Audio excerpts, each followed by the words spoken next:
Alright, we are down in the snake den here. And I've got all the little babies in their tub. I just gave them a good misting. So they're all doing good. They're all nice and plump. Don't try to bite me, little guy. Don't do it. This one's like all defensive. That's a pretty one. So they all look really good. They're very fat, which is good. And everybody looks extremely, they all look healthy and good here. Yeah. So I've taken a lot of the, their little umbilical cords and all that kind of stuff, and, oops, I want to separate that from them because I don't want them to crawl on it.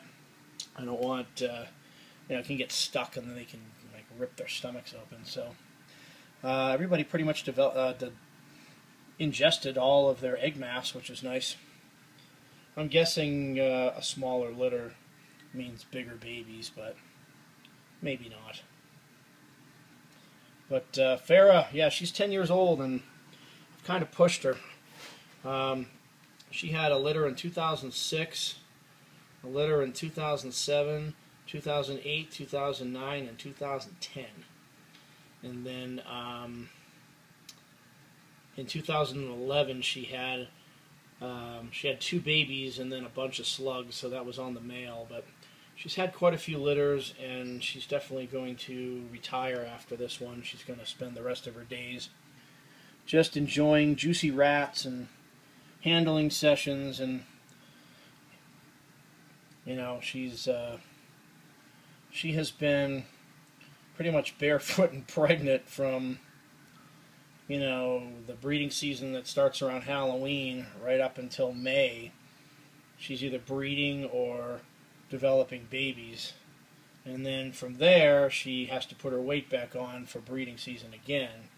So this year I'm going to let her put some good weight back on, but she's not going to be going with any males anymore. So I think she, at 10 years old, I've gotten 6 really good litters out of her.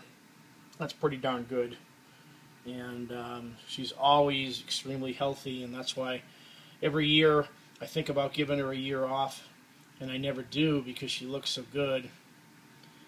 So I'm thankful that I got one last litter out of her so I can keep some of these girls and grow them up, since I didn't keep any out of her last really good litter in 2010.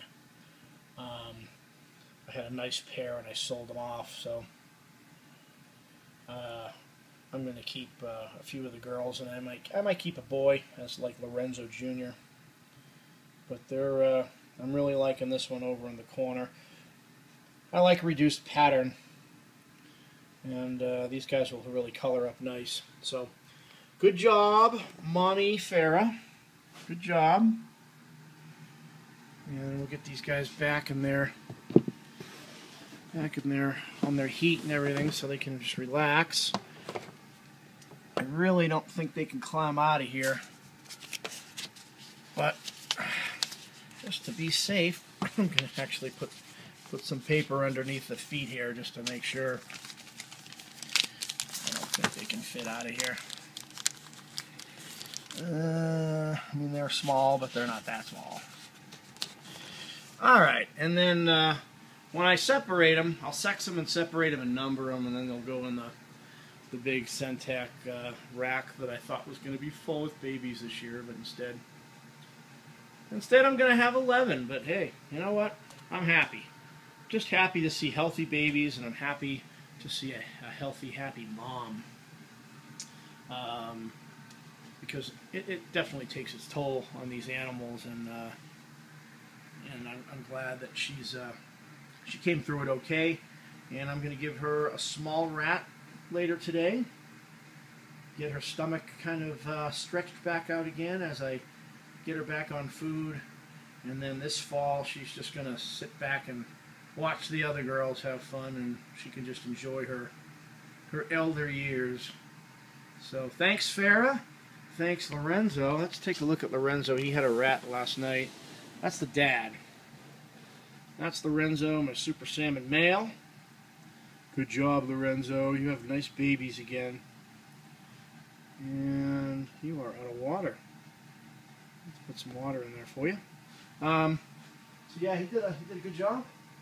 And we'll have some little Lorenzo Juniors too. All right.